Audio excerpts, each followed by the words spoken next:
Ayun, meron tayong delivery. Kanina ko pa ito hinihintay. So yung mga delivery dito, iniiwan lang at doorsteps. So I bought this online and yun, safe naman. Iniwan lang siya sa tapat ng door.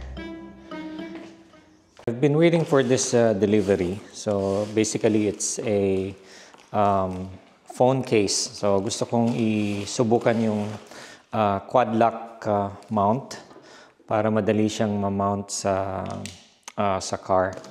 So I've seen some videos of this online and maganda yung feedback.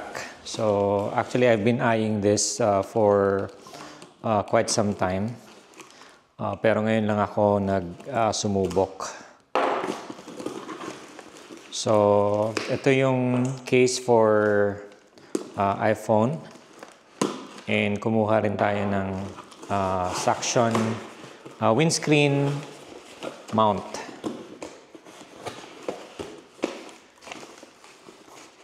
So I believe 3 items to lahat.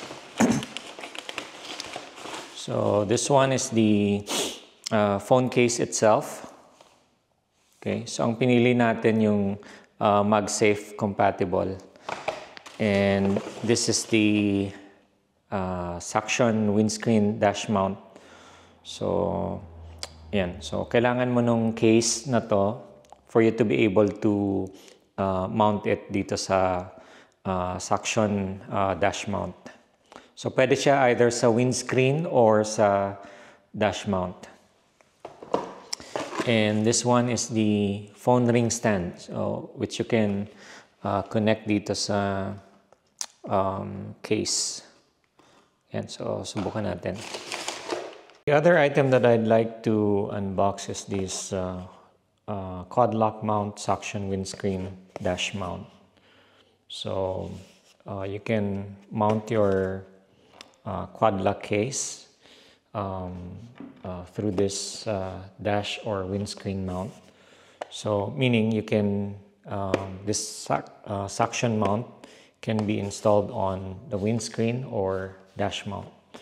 So I've seen some reviews of this one, and I've found that the suction is the suction quality is actually good compared to other competitors. No?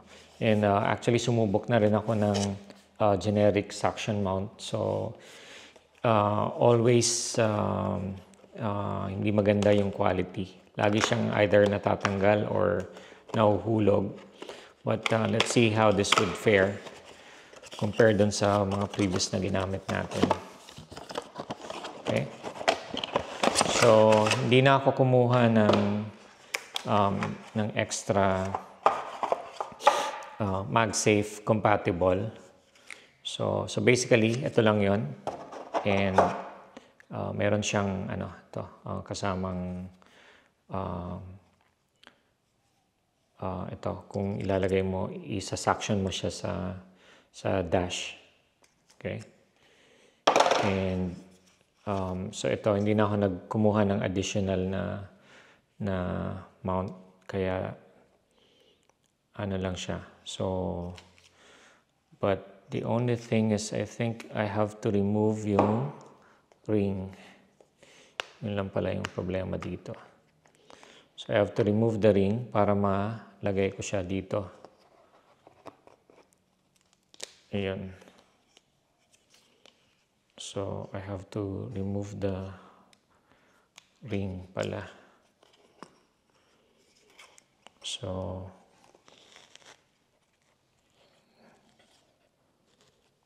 ayan siya. Yun lang pala ang problema nun. Kailangan mong tanggalin muna yung ring and hope na hindi mawala. So, yun. So, pwede siyang ganito.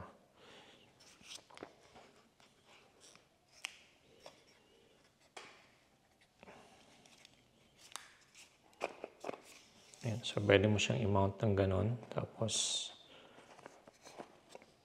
dito sa dashboard. And then, ilalock mo siya. Ito twist and lock. So, yun. That's it. And nakaano na siya sa dash. Twist and lock. So, yun ang normally sa mga advertisements ng quad lock. So, they're known doon sa twist and lock mechanism. Kaya lang, mahirap siya. Mahirap tanggalin.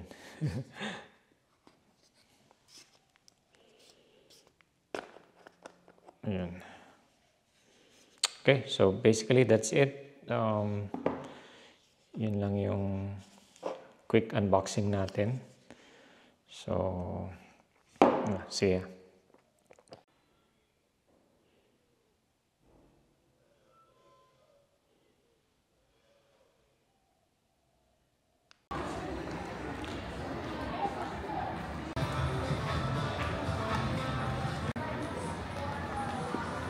Malapit na birthday ni My Labs, kaya hanapan natin ng birthday gift dito sa DFO.